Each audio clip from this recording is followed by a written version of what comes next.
October 14th, 2016, started like any other Friday at Ridgemont High School. The fall air was crisp, the leaves had begun their slow transformation into burnt orange and deep red, and 34-year-old Marcus Holloway was doing what he loved most, sharing his passion for the natural world with his students. Marcus wasn't just a biology teacher. He was the kind of educator students remember decades later, the one who made science feel alive, who turned textbooks into adventures. He had taught at Ridgemont for nearly 8 years, and in that time, he'd built a reputation as someone who genuinely cared. He stayed after school to help struggling students, organized extra field trips on weekends, and always had his camera ready to capture moments that might spark curiosity in a young mind. His wife, Anna, often joked that Marcus loved that old Canon DSLR almost as much as he loved his family. He'd owned it since college, and despite its scratches and worn grip, he refused to replace it. The camera had documented everything: his wedding day, the births of his 2 daughters, now ages 6 and 9, and countless hours in forests, wetlands, and nature reserves across Oregon. Marcus believed that photography wasn't just about capturing images. It was about teaching people to see the world differently, to notice the details most people walked past without a second thought. His classroom walls were covered with prints he'd taken, moss growing on ancient bark, spiderwebs glistening with morning dew, a red-tailed hawk frozen mid-dive. His students didn't just learn biology from textbooks. They learned it through Marcus's eyes. The field trip to Cascade Creek Nature Reserve had been planned for weeks. It was a routine excursion, one Marcus had led 4 times before. The reserve was located about 45 minutes north of Ridgemont, a sprawling, protected area of dense Douglas fir forests, winding creeks, and well-maintained trails popular with hikers and school groups. The purpose of the trip was simple.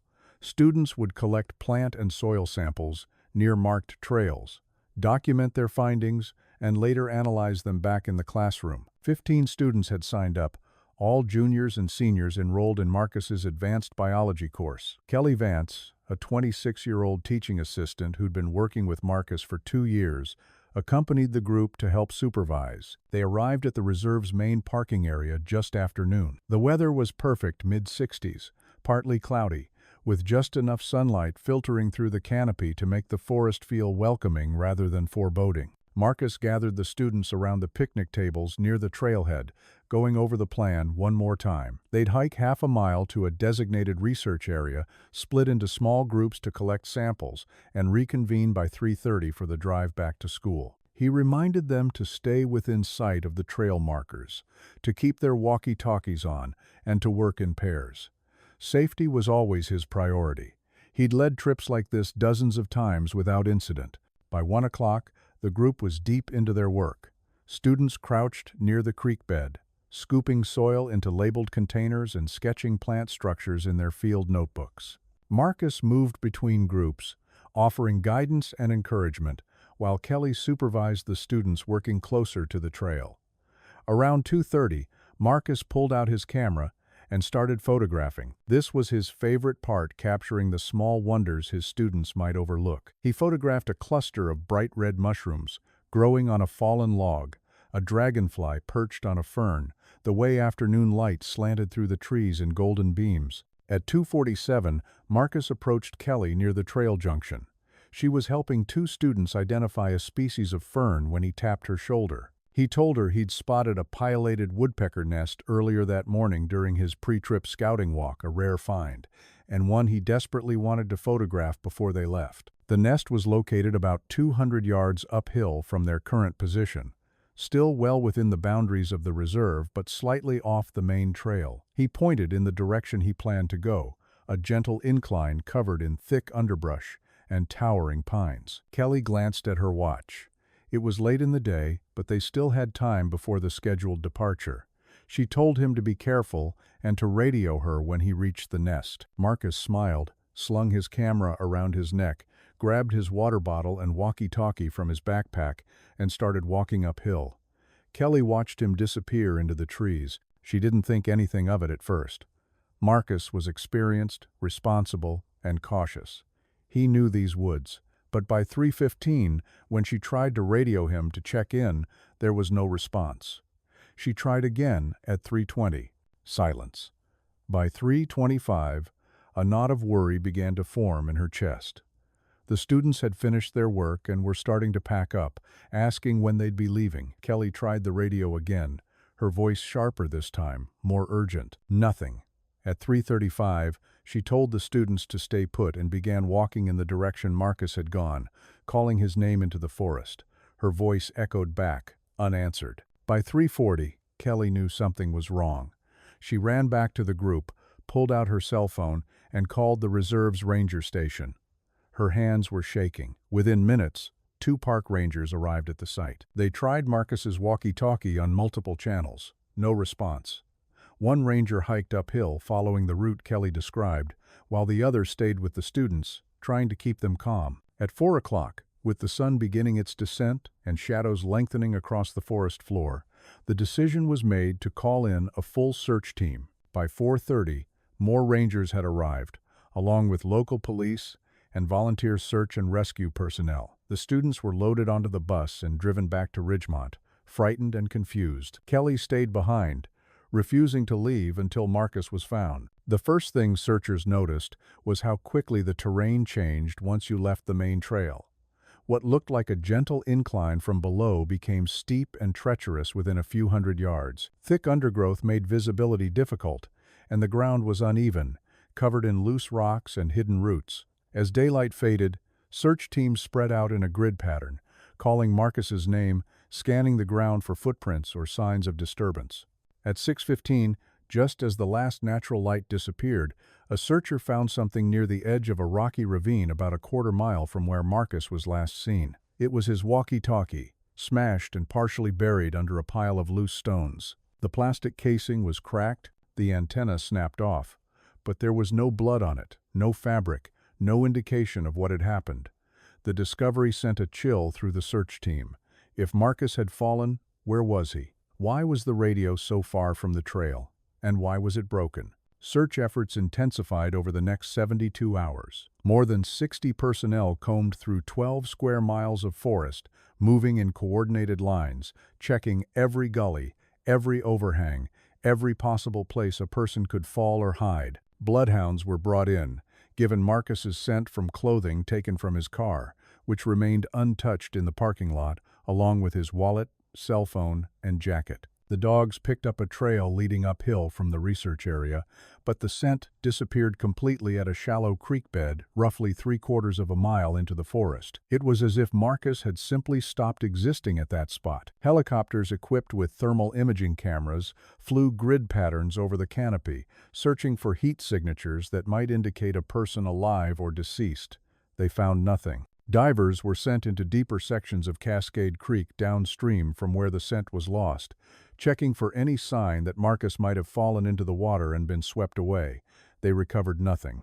By the third day, the search had expanded to include areas far beyond where Marcus could have reasonably walked in the time he'd been missing. Volunteers from neighboring towns arrived to help, combing through dense brush and searching abandoned structures on the reserve's outer boundaries. Local news crews set up at the trailhead, broadcasting updates every few hours. Marcus's face was plastered across television screens and social media feeds. Tips poured in. Someone thought they saw a man matching his description hitchhiking on a highway 30 miles away. Another claimed to have spotted him at a gas station near the coast, but none of the leads went anywhere. Every single one turned out to be a mistaken identity or a hoax. Anna Holloway spent those 3 days in a waking nightmare. She'd received the call at 4:30 on October 14th, just as she was starting dinner. At first, she didn't understand what the ranger was telling her. Marcus was missing? That didn't make sense. He was careful.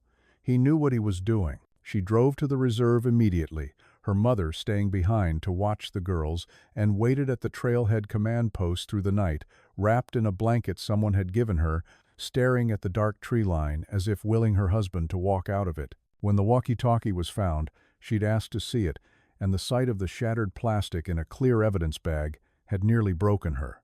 That was his. He'd been holding it. Something had happened to him. But what? There was no blood, no body, no camera.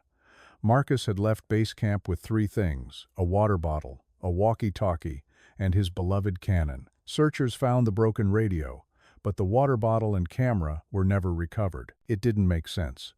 If he'd fallen and been injured, where was he? If he'd gotten lost, why didn't he try to signal for help? If something had attacked him, a bear, a cougar, there would be signs, blood, torn clothing, tracks. There was nothing. It was as if Marcus Holloway had walked into the forest and been erased from existence. By October 17th, after 72 hours of continuous searching, the official ground search was scaled back. The decision was devastating but necessary. Resources were finite, and the probability of finding Marcus alive had dropped to nearly zero. Rangers and volunteers continued periodic searches over the following weeks, but the massive coordinated effort was over. The case was turned over to the county sheriff's department as a missing persons investigation. Detectives began the slow, methodical process of interviewing everyone connected to Marcus, searching for any clue that might explain what happened in those woods. And Anna Holloway went home to tell her two young daughters that their father might never come. The investigation into Marcus Holloway's disappearance began in earnest the morning after the search was scaled back. Detective Sarah Campos, a 15-year veteran of the county sheriff's department with a reputation for thoroughness and an inability to let cases go, was assigned as lead investigator. She'd worked missing persons cases before, and she knew the statistics. Most people who vanished in wilderness areas were found within 72 hours, either alive or deceased.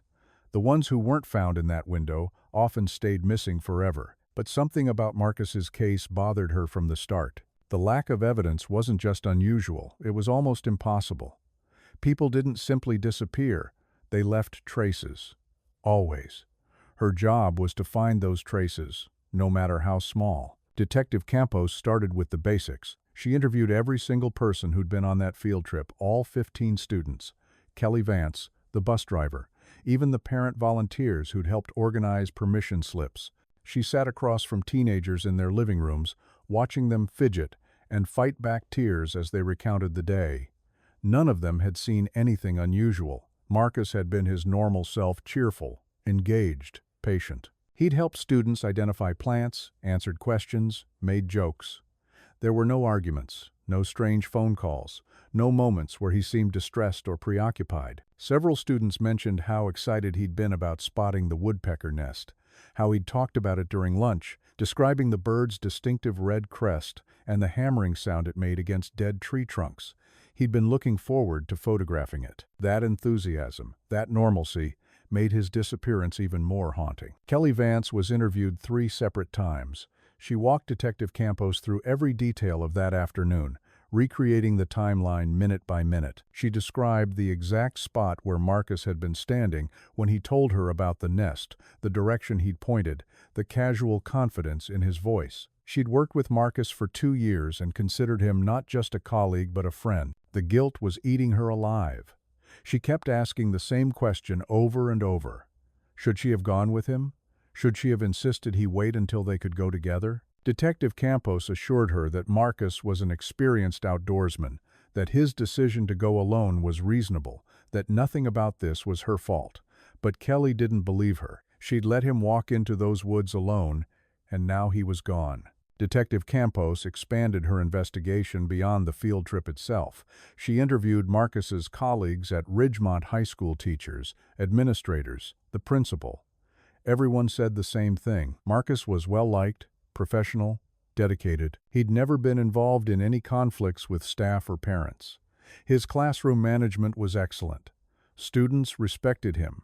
Parents trusted him. The principal described him as one of the best teachers in the school, someone they'd hoped would stay for decades. There were no disciplinary issues in his file, no complaints, no red flags. He was exactly what he appeared to be, a good man who loved his job. The investigation into Marcus's personal life was equally fruitless.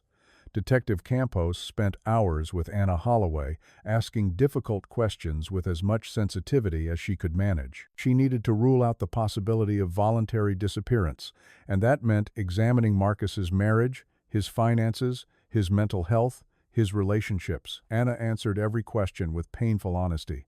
Their marriage was strong. They'd been together for 12 years, married for 10. They had the normal stresses any couple with young children had: exhaustion, occasional disagreements about money or parenting decisions, but nothing serious. They still went on date nights when they could find a babysitter. They still laughed together.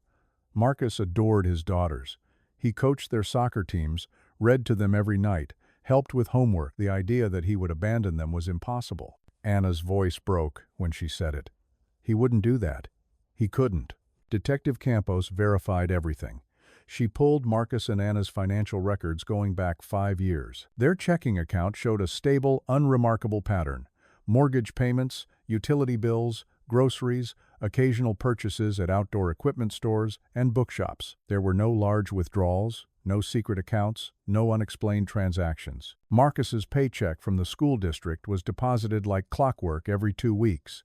There were no gambling debts, no drug purchases, nothing that suggested financial trouble or hidden vices. Their credit cards showed the spending habits of a middle-class family trying to make ends meet: gas, groceries, kids' clothes, a family vacation to the coast the previous summer. Everything was ordinary. His phone records were equally mundane. In the weeks leading up to his disappearance, Marcus's calls and texts were limited to Anna, colleagues at school, his parents who lived 2 states away, and a few close friends. The content was routine: coordinating pickup times for the girls, discussing lesson plans, making plans to watch a football game. His internet search history showed queries about woodpecker species, hiking trails in the Cascade Creek area, photographic techniques, and gift ideas for Anna's upcoming birthday. There was nothing suspicious, nothing that indicated he was planning to leave or that he was in contact with anyone unusual. His social media presence was minimal, a Facebook account he rarely updated, mostly used to share nature photos with friends and former students. His last post had been 3 days before his disappearance. A photo of a sunset taken from his backyard, captioned with a simple, "Fall evenings are the best." Detective Campos interviewed Marcus's doctor, who confirmed that Marcus had no significant health issues. His last physical exam 6 months earlier had shown normal vital signs: healthy weight, no concerning lab results. He wasn't on any medications beyond occasional ibuprofen for sore muscles after long hikes. There was no history of mental illness, no depression, no anxiety disorders. His doctor described him as one of those patients who only came in when required, someone who took care of himself and rarely complained. The idea that Marcus might have experienced some kind of sudden medical event, a stroke, a seizure, a cardiac episode that caused him to wander off disoriented was considered, but it seemed unlikely given his age and health. And even if that had happened, where was his body? The detective interviewed Marcus's parents via phone. They lived in Colorado and hadn't seen their son since the previous Christmas, but they spoke to him regularly. His mother said Marcus had called just 2 days before the field trip to check in and tell her about the girls' soccer game. He'd sounded happy, normal, excited about the upcoming trip. She'd spent the last 3 weeks living in a hotel near Ridgemont, helping Anna with the girls and waiting for news that never came. When Detective Campos asked if Marcus had ever mentioned feeling threatened by anyone or if he'd been involved in any conflicts, his mother almost laughed through her tears. Marcus didn't have enemies. He was the kid who'd brought home stray animals, who'd volunteered at food banks, who'd never been in a fight in his life. He helped people. He didn't hurt them. Nobody would want to hurt him, but someone or something had to explain what happened in those woods. Detective Campos drove out to Cascade Creek Nature Reserve a dozen times during the first month of the investigation. She walked the trails Marcus had walked, stood at the spot where Kelly last saw him, hiked up the incline toward where the woodpecker nest was supposed to be. She found the nest, still occupied, about 230 yards uphill from the main trail, exactly where Marcus had said it would be. The tree was marked with small scratches in the bark, possibly from climbing equipment or just from the bird itself. Had Marcus made it this far? Had he taken his photos and then tried to return? Or had something happened before he reached it? The smashed walkie-talkie haunted her.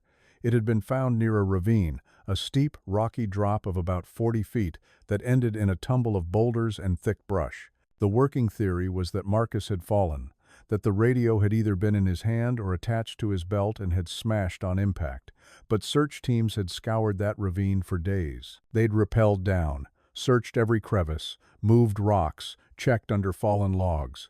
There was no body, no blood, no torn fabric, no backpack, no camera. If Marcus had fallen there, Where had he gone? Had he been injured but mobile, stumbling away in shock? The bloodhounds had tracked his scent to a creek bed 3/4 of a mile from the ravine, which suggested he'd moved after the radio was broken. But then his scent vanished. Water could disrupt a scent trail, but the creek at that point was shallow, barely ankle deep. It wasn't enough to wash away all trace of a person. Detective Campos considered every possibility. Accident seemed most likely a fall, an injury, disorientation leading Marcus deeper into the forest where he eventually succumbed to exposure. But the timeline didn't fit. Marcus had gone missing at 2:47 in the afternoon. The temperature that day had been in the mid-60s, dropping to the low 50s overnight. Uncomfortable, but not immediately lethal. If he'd been injured and unable to move, he could have survived the first night. Search teams had been actively looking for him within hours of his disappearance, with helicopters scanning thermal images that should have picked up a living person. Where could he have gone that 60 searchers, trained dogs, and aerial surveillance all missed him? The theory of foul play was harder to support but impossible to dismiss. Detective Campos pulled records of everyone who'd entered Cascade Creek Nature Reserve on October 14th. The park required visitors to sign in at the ranger station, though enforcement was lax, and plenty of people bypassed it entirely. 7 other groups had been logged that day, 3 families, 2 solo hikers, and a pair of birdwatchers. All were tracked down and interviewed. None had been anywhere near the area where Marcus disappeared. None had seen or heard anything unusual. The solo hikers were both accounted for with solid alibis. One had been photographed at a different trailhead by other visitors, and the other had checked into a motel 15 miles away by 3 o'clock with time-stamped security footage to prove it. But what about people who didn't sign in? Cascade Creek covered over 40 square miles. There were dozens of unofficial access points, old logging roads, unmarked trails. Someone could have been in those woods without anyone knowing. But why would anyone target Marcus? He had no enemies, no debts, no dangerous secrets. He was a biology teacher on a school field trip. Random violence was a possibility, a drifter, someone mentally unstable, a predator, but there was no evidence of a struggle, no disturbed ground, no signs of an attack. And if someone had taken Marcus, alive or dead, where had they gone? How had they moved him without leaving tracks? Some investigators quietly floated the possibility that Marcus had staged his own disappearance. It happened more often than people realized. Men who felt trapped by responsibilities, who wanted to start over, who walked away from their lives and assumed new identities. Detective Campos explored this angle thoroughly, even though it felt wrong from the start. She checked bus stations, train stations, airports within a 200-mile radius for any record of Marcus purchasing a ticket. Nothing. She monitored his bank accounts and credit cards for months, no activity. She checked with Social Security, looking for any attempt to obtain new identification documents. Nothing. She contacted agencies that specialized in finding people who didn't want to be found, shared Marcus's photo with networks that tracked voluntary disappearances. Every lead went nowhere. If Marcus had run away, he'd done so without money, without identification, without leaving a single digital trace. It was theoretically possible, but practically absurd. About 2 months into the investigation, a local conspiracy theorist named Dennis Pryor approached Detective Campos with a theory. Dennis was known around the county as the kind of person who saw patterns where none existed, who believed every tragedy had a hidden explanation. He'd been posting on internet forums about Marcus's disappearance, and he'd convinced himself that Marcus had witnessed something illegal in those woods, a drug operation, poachers, maybe even human trafficking, and had been killed to silence him. Detective Campos listened politely, took notes, and then spent 2 weeks following up on the theory because she couldn't afford to ignore any possibility. She contacted the DEA and asked if there was any known drug activity in the Cascade Creek area. There wasn't. She checked with Fish and Wildlife Services about poaching reports. Nothing recent or significant. She interviewed park rangers about any suspicious activity they'd noticed. They'd encountered nothing unusual. Dennis Pryor's theory, like all his theories, dissolved under scrutiny. By the 6-month mark, the active investigation had slowed to a crawl. Detective Campos had interviewed over 80 people, reviewed hundreds of documents, followed up on dozens of tips that went nowhere. The case file was thick with reports, witness statements, search grid maps, and forensic analyses that told her nothing useful. She'd developed theories, tested them, and watched them fall apart. The most likely explanation remained that Marcus had suffered some kind of accident, a fall, a hidden injury, something that had left him disoriented and mobile enough to move away from the search area before collapsing somewhere searchers hadn't looked. But that didn't explain the missing camera or the lack of remains. Animals could scatter bones, but not completely. Weather could degrade tissue, but not instantly. Something should have been found. By year 2, the case was quietly archived. Not officially closed, missing persons cases were never truly closed, but moved into the cold case storage room where unsolved investigations gathered dust. Detective Campos moved on to other cases, though Marcus's file stayed in a drawer of her desk, a reminder of the one that got away. She retired 4 years later, and when she cleaned out her office, she took a copy of Marcus Holloway's case file home with her. She couldn't explain why. Maybe she thought she'd review it someday with fresh eyes. Maybe she just couldn't let him go. Anna Holloway tried to move forward because she had to. Her daughters needed her. The bills didn't stop. Life, cruelly, continued. 7 years of insurance claims and legal battles to have Marcus declared legally dead so she could access survivor benefits. 7 years of well-meaning friends telling her she needed to start dating again, that Marcus would want her to be happy. 7 years of keeping his camera bag in the closet, untouched, because throwing it away felt like admitting he was never coming home. She eventually remarried, a kind man named David who understood that part of her heart would always belong to someone else. But the questions never stopped. What happened to him? Did he suffer? Is he still out there somewhere? The not knowing was worse than any answer could have been. Home again. By 2023, Marcus Holloway had become a ghost. Not the literal kind, though some people whispered about that too, but the kind of ghost that haunts a community's collective memory, a tragedy that happened long enough ago that most people had moved on, but recent enough that it still stung when someone mentioned his name. At Ridgemont High School, a new generation of students walked the halls, most of them too young to remember when it happened. The memorial plaque installed in the biology lab had become just another fixture on the wall, something students glanced at without really seeing. It read, "In memory of Marcus Holloway, 1980, 2 to 2016, beloved teacher and friend, gone but never forgotten." Except he was being forgotten, slowly, the way all tragedies eventually fade into background noise. The biology lab itself had changed. A new teacher, Mr. Patterson, had taken over Marcus's position the following school year. He was competent and well-meaning, but he wasn't Marcus. The walls that had once been covered with nature photography were now decorated with laminated posters of the periodic table and cellular structures, educational, sterile, impersonal. Mr. Patterson had kept a few of Marcus's photos in a storage cabinet, unable to throw them away but unsure what else to do with them. Occasionally, a veteran teacher would walk past the lab and pause, remembering the man who used to stand at that desk, gesturing excitedly about symbiotic relationships or the intelligence of crows. But those moments grew rarer each year. Anna Holloway had rebuilt her life piece by painful piece. She'd remarried in 2019 to David Chen, a software engineer she'd met through mutual friends who gently encouraged her to start accepting social invitations again. David was patient and kind, understanding that he was building a life with a woman who carried profound loss.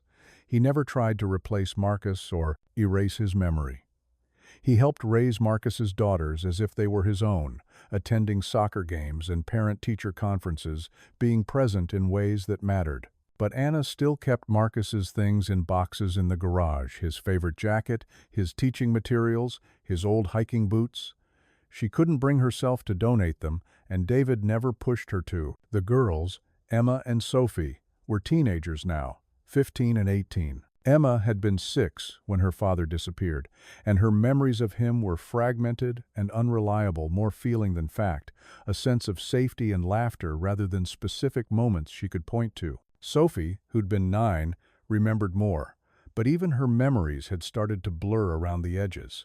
She remembered his voice when he read bedtime stories, the way he'd let her look through his camera viewfinder, the proud expression on his face at her soccer games. But she couldn't remember the exact sound of his laugh anymore, and that bothered her more than she told anyone. Both girls had been through therapy, processing their grief and the unique trauma of having a parent who simply vanished. Sophie had recently started college, majoring in forensic science. She told people it was because she'd always been interested in criminal justice, but her mother knew the truth. Sophie needed to understand what happened.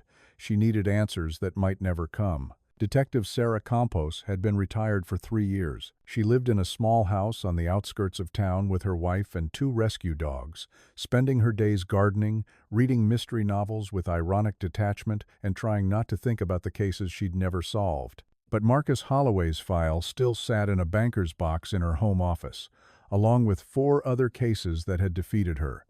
She didn't look at them often, what was the point, but she couldn't throw them away either.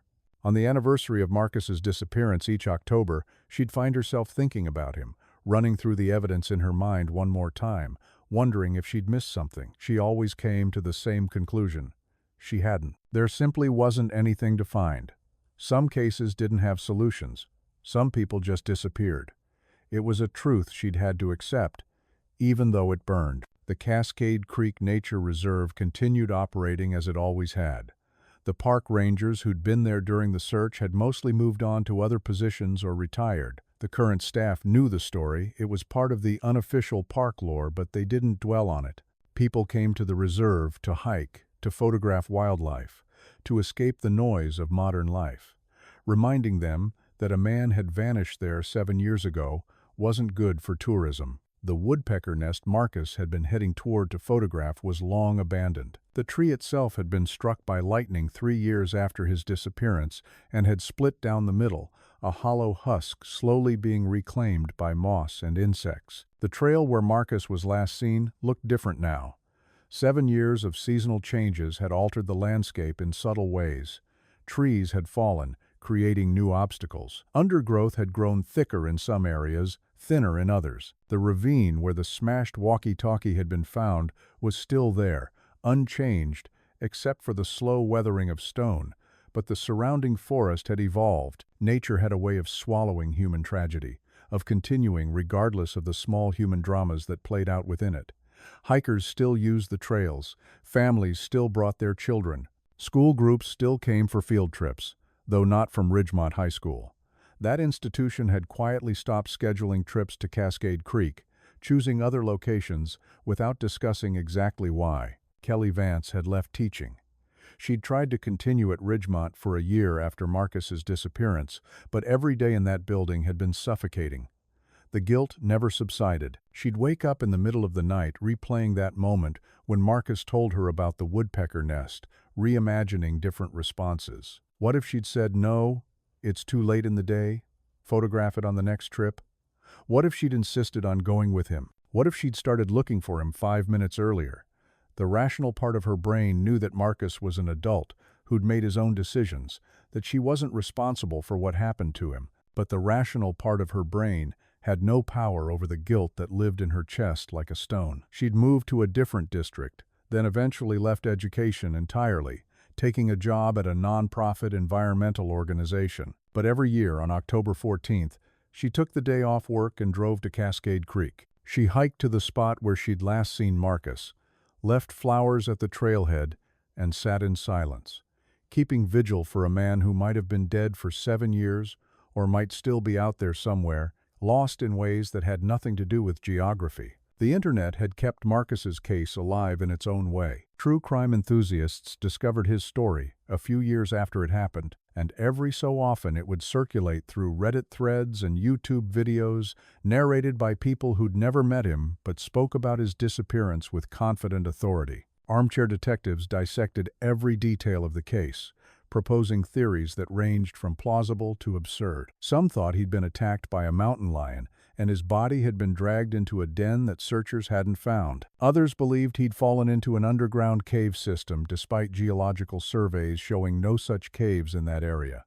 A few insisted he'd been abducted by traffickers who'd been scouting the area for victims. One particularly dedicated forum user had become convinced that Marcus had stumbled upon a clandestine government operation and had been disappeared to protect state secrets, citing the fact that there was a decommissioned fire lookout tower 15 miles from where he vanished, as if that proved anything. The most painful theories for Anna to read were the ones suggesting Marcus had run away on purpose. People who'd never met him, who knew nothing about his character, speculated that he'd had a secret life, another family, criminal connections, debts he couldn't pay. They pointed to the lack of a body as evidence that he'd simply walked out of those woods and started over somewhere else. These theories were easy to dismiss logically. Marcus's complete lack of financial preparation, the fact that he'd left his identification and phone behind, the genuine confusion and terror in the initial witness reports, but they still hurt. They turned her husband into a villain in a story where he was the victim. There were stranger theories, too, ones that ventured into the paranormal. Missing 411 enthusiasts had added Marcus to their databases, citing his case as another example of the unexplained disappearances that supposedly occurred in national parks and wilderness areas under mysterious circumstances. They pointed to the bloodhounds losing his scent, the lack of physical evidence, the way he seemed to vanish completely as proof of something supernatural or extraterrestrial. Anna had stumbled across these discussions once and had been simultaneously horrified and darkly amused. Marcus would have hated being part of conspiracy theories. He'd been a scientist, someone who believed in evidence and data. The idea that people were using his tragedy to support beliefs about alien abduction or interdimensional portals would have frustrated him deeply. But the most persistent theory, the one that even serious investigators quietly considered, was simply that Marcus had walked farther than anyone realized, had suffered an injury or medical event, and had died somewhere in the vast wilderness that searchers hadn't covered. Cascade Creek Nature Reserve bordered thousands of acres of national forest. The official search had covered 12 square miles, but that was a fraction of the area Marcus could have theoretically reached if he'd been mobile and disoriented. Maybe he'd become confused, walked in the wrong direction, and collapsed in a ravine or under a fallen log miles from where anyone looked. Maybe his remains were out there still, slowly being scattered by animals and reclaimed by the forest floor. Maybe in another 50 years, a hiker would stumble across a few bones in a corroded camera and wonder whose they were. It was a grim thought, but for Anna, it was almost comforting. At least it meant he hadn't suffered long. At least it meant there was an answer, even if no one had found it yet. In the cold case files of the county sheriff's department, Marcus Holloway's folder sat in a filing cabinet on the 3rd floor, alphabetically organized between Holland and Hopkins. The current detective who theoretically had jurisdiction over unsolved missing persons cases was named Raymond Trask, a methodical man in his early 40s who'd inherited dozens of cold cases when he transferred to the department. He'd reviewed Marcus's file once, shortly after taking the position, and had found nothing new to pursue. The case had been worked thoroughly. Every reasonable lead had been followed. Short of stumbling across remains or receiving a credible tip, there was nothing more to be done. The file would sit in that cabinet, gathering dust, until either evidence emerged or everyone who remembered Marcus Holloway was dead. Former students of Marcus's were adults now, scattered across the country pursuing their own lives.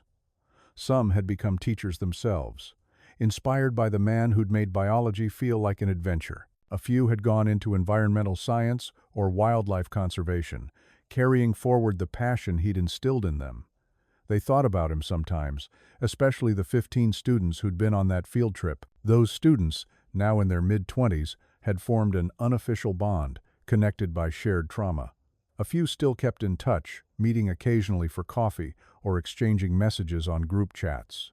They rarely talked about that day directly, what was there to say that hadn't been said 1,000 times. But it had shaped all of them. Several had developed anxiety around hiking or being in forests. One had become a search and rescue volunteer, driven by a need to prevent other families from experiencing what Marcus's had endured. They all carried a piece of that October afternoon with them, a reminder that safety was an illusion and that people could vanish between one moment and the next. And then, on August 29, 2023, everything changed. Two birdwatchers named Ethan and Jill Moreno were hiking in an area northwest of the main Cascade Creek trails, a section that was technically part of the reserve but rarely visited due to difficult terrain. They were experienced hikers, comfortable going off established paths to find better vantage points for spotting rare species. Ethan had his binoculars trained on the canopy, searching for a reported sighting of a northern pygmy owl, when Jill called out that she'd spotted something unusual down in a dry creek bed about 20 feet below their position. At first, Ethan assumed it was trash. People dumped things in remote areas all the time, but when they carefully climbed down to investigate, they found something that made Jill's hands start shaking. Wedged between rocks, half buried in 7 years of accumulated sediment, was a camera. Not just any camera, but a Canon DSLR, battered and covered in dirt, its lens cracked, its body scratched and weathered, but unmistakably still intact. And Ethan, who'd listened to more than his share of true crime podcasts during long commutes, felt his stomach drop as he realized what they might have just found.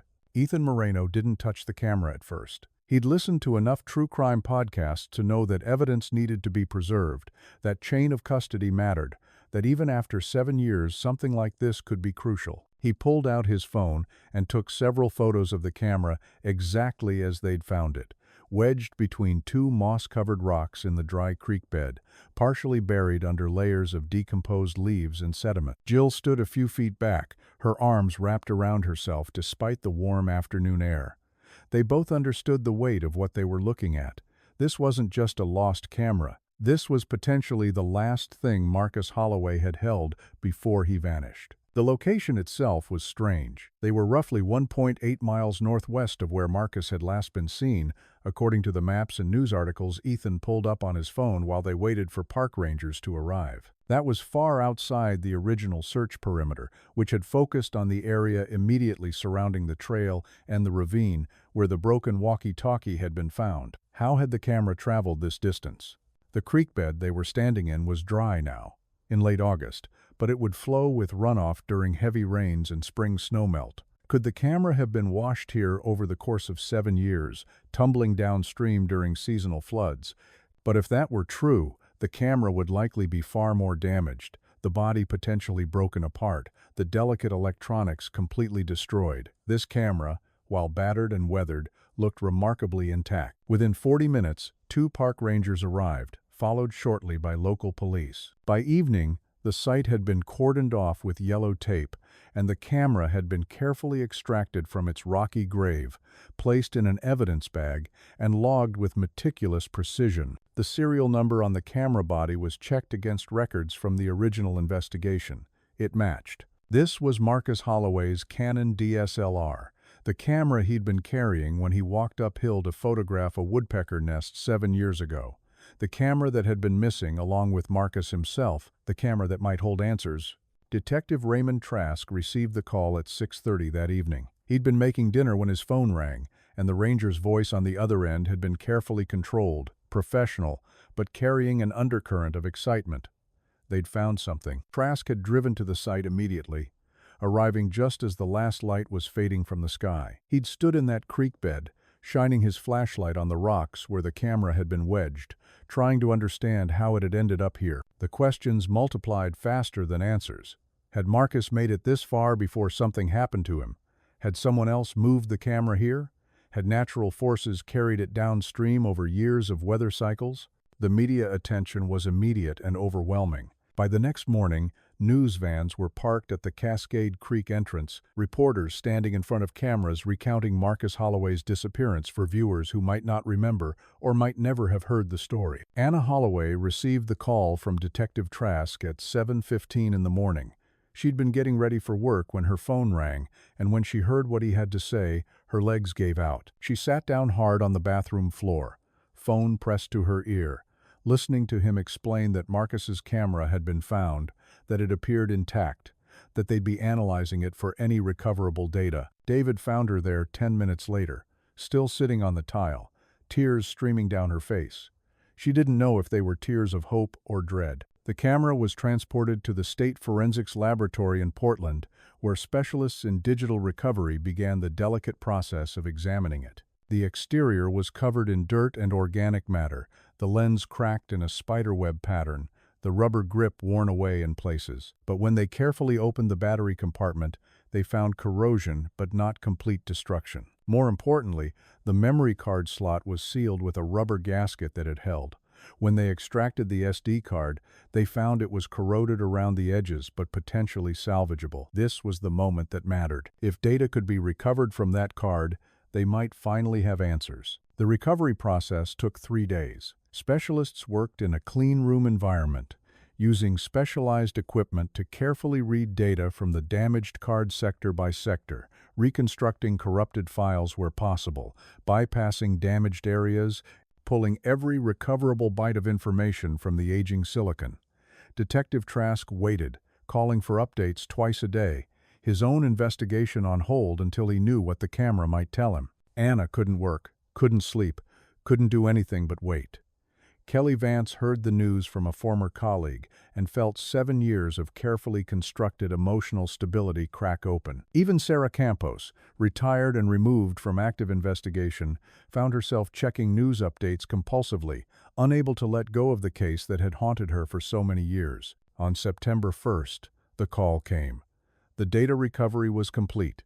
They'd managed to pull 114 photographs and 1 video file from the memory card. The files were time-stamped, dated October 14, 2016, spanning from 2:30 p.m. to 6:17 p.m. Marcus Holloway had been alive, had been recording, for hours after he'd disappeared. The camera had documented his final afternoon, his final hours, perhaps his final moments. Detective Trask sat in the forensics lab as technicians loaded the files onto a computer, his heart pounding in a way it hadn't in years of police work. The first images began to appear on the screen, and he leaned forward, knowing that whatever he was about to see would finally break this case open, one way or another. The first 82 photographs were exactly what everyone expected. Students crouched near the creek, their faces focused and serious as they collected soil samples into plastic containers. Close-ups of ferns and moss, the kind of detailed nature shots Marcus was known for. A red-tailed hawk perched on a dead branch, captured mid-turn, its amber eyes sharp and alert. The woodpecker nest itself, photographed from multiple angles, the distinctive red crest of the bird visible in 3 of the frames. These images were time-stamped between 2:30 and 2:51 p.m., documenting the field trip exactly as witnesses had described it. Detective Trask felt himself relax slightly as he watched the images advance. Maybe this would just confirm what they already knew, that Marcus had gone to photograph the nest, and then something had happened on his way back. But then the photographs changed.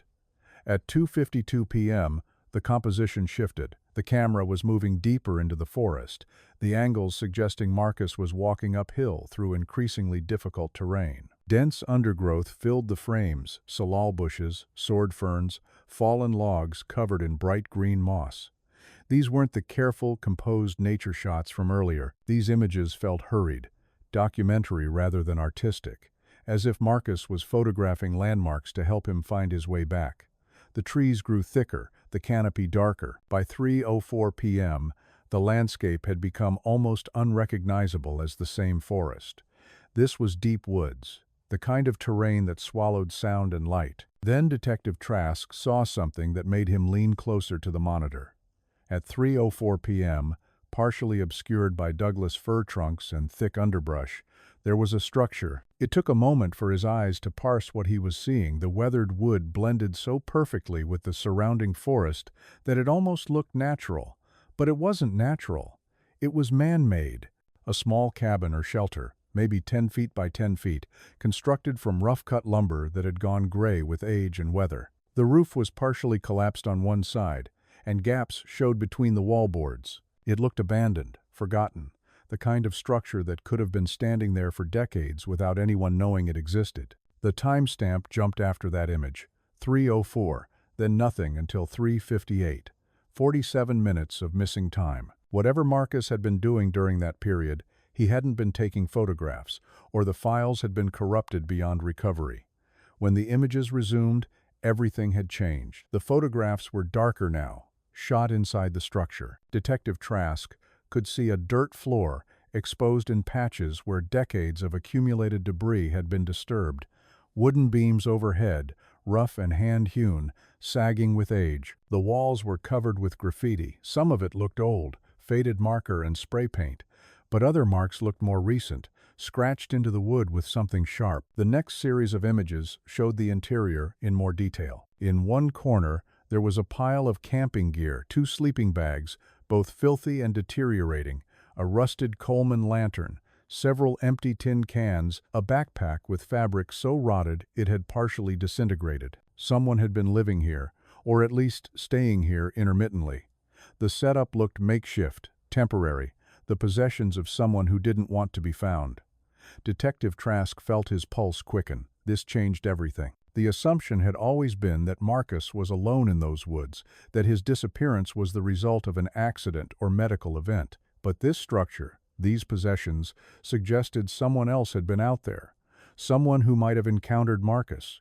At 4:23 p.m., Marcus had photographed something specific.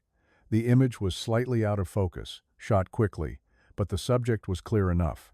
On the wooden wall, written in faded black marker, was a message: "They watch from the ridge. Don't go north." The handwriting was shaky, uneven, the letters varying in size as if whoever wrote it had been in a hurry or under stress. Detective Trask stared at the words, feeling cold spread through his chest. They watch. Not it watches. They. Multiple people, or at least that's what the writer believed. And the warning was specific: don't go north. North from where? From this structure? From the reserve in general? The photographs after that message became increasingly frantic. The timestamp intervals shortened images taken seconds apart rather than minutes. The first few showed Marcus moving back outside, the camera angle suggesting he was walking quickly, almost running. The forest blurred past in several frames, streaks of green and brown where the shutter had captured motion. Then, images of Marcus looking back over his shoulder, the composition shaky and unfocused. He was moving fast now, no longer photographing his surroundings, but documenting something else. Something that had frightened him. At 5:31 p.m., there was a photograph of the forest floor, as if the camera had been dropped or Marcus had stumbled. The next image was tilted at an odd angle, showing tree trunks from a low perspective. Then more running, more motion blur. The timestamps jumped in irregular intervals: 5:43, 5:47, 5:51. Whatever was happening, Marcus was too focused on moving to stop and photograph deliberately. These were panic shots, evidence of fear. At 5:51 p.m., there was a close-up of Marcus's own hand. His palm was bleeding, a deep gash across the base of his thumb, blood dark against his skin. The image was sharp enough that Detective Trask could see dirt embedded in the wound, suggesting Marcus had fallen or caught himself against something rough. But more disturbing than the injury itself was the fact that Marcus had stopped running long enough to photograph it. Why? Was he documenting evidence of what was happening to him? Was he injured badly enough that he felt the need to record it in case he didn't make it out? The final photograph was time-stamped 6:02 p.m. It showed Marcus's face, or part of it, mostly his eyes, wide and reflecting the camera's flash, his pupils dilated with fear or adrenaline, or both. The composition was awkward. The camera held at arm's length, the angle suggesting Marcus had been trying to capture his own expression. His skin looked pale in the harsh flash, and there was dirt smudged across his cheek. But what struck Detective Trask most was the look in those eyes. This wasn't confusion or pain. This was terror. Marcus Holloway had been absolutely terrified. And then there was the video. Detective Trask had been dreading this moment since the technician mentioned its existence. Video meant audio. Video meant he'd hear Marcus's voice, hear whatever had been happening in those final recorded moments. The technician clicked play, and the conference room filled with sound. Heavy breathing first, rapid and harsh, the sound of someone who'd been running hard. The image on screen was chaos, darkness, punctuated by brief flashes of trees and undergrowth as Marcus moved through the forest. The camera was clearly handheld, bouncing with each step, occasionally pointing at the ground or sky as Marcus's grip shifted. Then Marcus's voice, barely above a whisper but clear enough, "Someone's following me." The words sent ice down Detective Trask's spine. Marcus paused, the camera steadying slightly, pointing ahead into the darkening forest. "I don't know who they are. I can hear them behind me. I'm trying to get back to the trail, but I think I'm lost." His breathing was ragged between words. "If anyone finds this camera, if anyone finds this—" He didn't finish the sentence. A sharp crack echoed through the audio, the unmistakable sound of a branch breaking under weight. Marcus spun, the camera whipping around to point back the way he'd come. For exactly one frame, 1/24th of a second, there was a figure visible in the distance.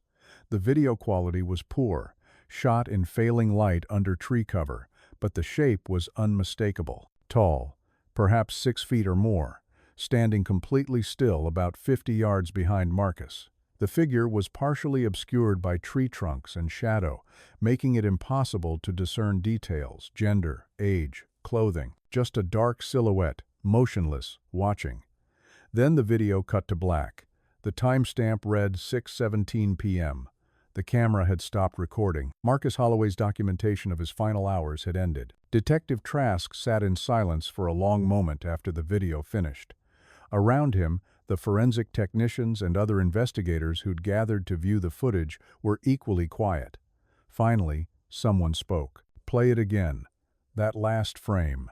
The technician backed up the video, played it again in slow motion, paused on the frame showing the figure. Everyone in the room leaned forward, studying the frozen image. The figure was there, undeniably present, but frustratingly unclear. Human-shaped, yes, but too distant and too shadowed to identify. It could have been anyone, or it could have been something else entirely, something the human brain was pattern-matching into a humanoid form, because that's what frightened minds do in darkness. But Marcus's voice on the audio had been clear. "Someone's following me." Not something, someone. Marcus had believed he was being pursued by another person. Whether he was right, whether his fear was justified, or the product of disorientation and panic, they might never know. But one thing was certain now: Marcus Holloway had not simply gotten lost and died of exposure. He had run from something, or someone, through those woods for hours, bleeding and terrified, until his camera stopped recording and he disappeared into the vast silence of the forest. And whatever he'd been running from might still be out there. The forensic team worked through the night, extracting every possible detail from the photographs. By dawn, they'd compiled a comprehensive analysis packet, GPS coordinates embedded in the image metadata, lighting analysis to confirm timestamps, enhancement of the figure in the final video frame. Detective Trask took all of it and assembled a search team. By 6 a.m. on September 2nd, 20 officers and park rangers were gathering at the Cascade Creek trailhead, equipped with the photograph of the wooden structure and coordinates that placed it roughly 2 miles northwest of where Marcus was last seen 7 years ago. The area was rugged, off any established trail, in a section of forest dense enough that the structure could have stood there for decades without anyone stumbling across it. They found it by noon. The building looked even more decrepit in person than it had in Marcus's photographs, walls leaning inward, roof mostly collapsed, vegetation growing up through gaps in the floorboards. It was smaller than Detective Trask had imagined, barely large enough for one person to lie down inside. The structure had been built decades ago, judging by the weathering and the style of construction. Perhaps an old hunting shelter, or a squatter's refuge. Something built without permits in an era when these forests were less monitored. The team approached carefully, photographing everything before anyone stepped inside. The interior matched Marcus's photos exactly. The dirt floor still showed depressions where someone had slept, or Saturday. The camping gear was still piled in the corner, though 7 additional years of decay had reduced the sleeping bags to little more than fabric scraps and exposed stuffing. Forensic technicians carefully bagged everything: the rusted lantern, the tin cans, pieces of the deteriorated backpack. Every item would be analyzed for DNA, fingerprints, any trace evidence that might identify who'd been living here. The graffiti on the walls was photographed and cataloged. Most of it was meaningless initials, dates from the 1980s and 90s, crude drawings, but the message Marcus had photographed was still there, faded but legible.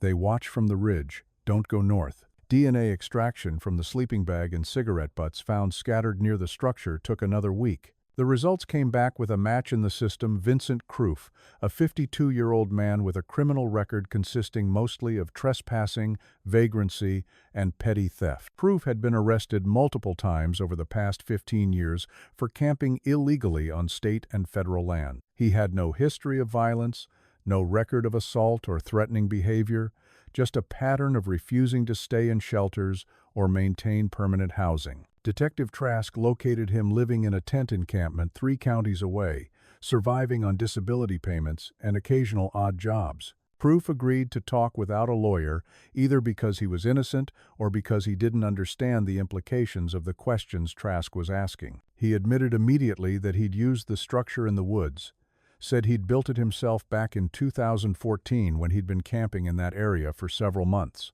He'd stayed there, on and off, for about 2 years, he said, coming and going, keeping his possessions there between trips into town for supplies. But he swore he'd left the area for good in early 2016, months before Marcus disappeared.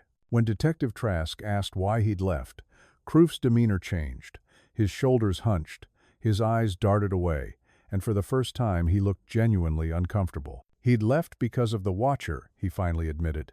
Someone or something had been observing him from the ridgeline north of his shelter. He'd first noticed it in January of 2016, a figure standing motionless in the trees at dusk, too far away to identify but close enough that Kroof could feel he was being watched. It happened multiple times over the following weeks, always at twilight, always from the same general direction. Kroof never got a good look at whoever it was. They always stayed back in the tree line, never approached, never made a sound. But the presence was deliberate, consistent, and deeply unsettling.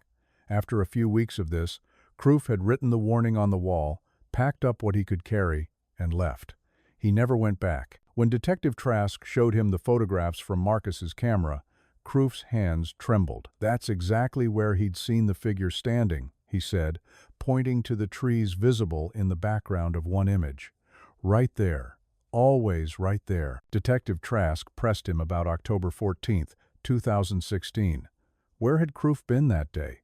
Could he prove he wasn't in those woods? Kroof's alibi was weak. He claimed he'd been staying at a different camp nearly 60 miles away by that point. But he had no witnesses, no receipts, nothing concrete. He became agitated when Trask suggested he might have returned to his old shelter, might have encountered Marcus there, might have chased him through the woods. Kroof insisted he'd never hurt anyone, that he'd been too frightened of the watcher to ever go back to that area. The interview lasted 3 hours and produced nothing definitive. Either Kroof was telling the truth or he was a convincing liar. Trask couldn't determine which. The forensic team enhanced the final video frame as much as technology allowed. They used every available technique: contrast adjustment, edge detection, AI-assisted image reconstruction. The result was marginally better, but still frustratingly inconclusive. The figure was humanoid in shape, approximately 6 feet tall based on comparative measurements with surrounding trees. But gender, age, clothing details, all of it remained obscured by distance, shadow, and the limitations of the original recording. Some analysts thought they could make out a jacket or coat darker than the surrounding forest. Others saw nothing but shadow and pareidolia, the human brain's tendency to find patterns in randomness. The figure could have been a person, or it could have been a stump, a shadow, an artifact of poor video compression. Marcus had believed someone was following him, but belief and reality weren't always the same thing, especially for someone disoriented and frightened in failing light. A renewed search effort was launched, focusing on the area between the wooden structure and where the camera had been found. Cadaver dogs were brought in, working in expanding circles from both locations. Ground-penetrating radar was used in areas where the soil was deep enough. Helicopters equipped with thermal cameras flew grid patterns, though after 7 years any heat signature would be long gone. They were looking for remains now, for bones, for anything that might tell them where Marcus Holloway had ended up after his camera stopped recording. The search continued for 2 weeks, involving over 100 personnel and covering nearly 20 square miles of wilderness. They found nothing. No bones, no clothing, no additional equipment. The forest had kept it secret. By December 2023, the investigation stalled once again. The case file was updated with the new evidence: the photographs, the video, the interviews with Kroof. the analysis of the structure. It was reclassified from missing person to open homicide investigation. Though without a body, that designation was largely procedural. Detective Trask kept the file on his desk, occasionally pulling it out to review, looking for something he might have missed. Anna Holloway watched the video exactly once, sitting in a conference room at the sheriff's department with Detective Trask present. She made it through Marcus's whispered words, "Someone's following me," before she had to stop the playback. She never asked to see it again. Marcus's daughters refused entirely. Knowing their father had died, afraid, was worse than not knowing at all. The figure in the trees became an obsession for online investigators. The enhanced video frame was leaked somehow, probably by someone in the forensic lab, and within days it had spread across true crime forums and social media. People analyzed it endlessly, comparing it to known photographs of forest hermits, convicted criminals, even grainy images purported to be of cryptids. Theories multiplied: a territorial survivalist, a serial killer who targeted hikers, a mentally ill vagrant, something supernatural. But theories without evidence were just stories people told themselves to make sense of the incomprehensible. And in the forest northwest of Cascade Creek, the wooden structure slowly continued its collapse, reclaimed by moss and rot. Hikers occasionally reported seeing someone standing motionless on the ridgeline at dusk, a tall figure watching from the trees. Park rangers dismissed these reports as shadows, misidentified stumps, the power of suggestion after hearing Marcus Holloway's story. But Kelly Vance stopped hiking in that area entirely, and on quiet nights, when the wind moved through the Douglas firs with a sound like whispered warnings, it was easy to believe that some questions were never meant to be answered and that some watchers never left their posts. Marcus Holloway had walked into those woods 7 years ago and vanished. Now they knew he'd been pursued, terrified, bleeding, recording his final hours on a camera that would stay hidden for 7 years. But who or what had been following him through the twilight forest remained unknown, and perhaps it always would.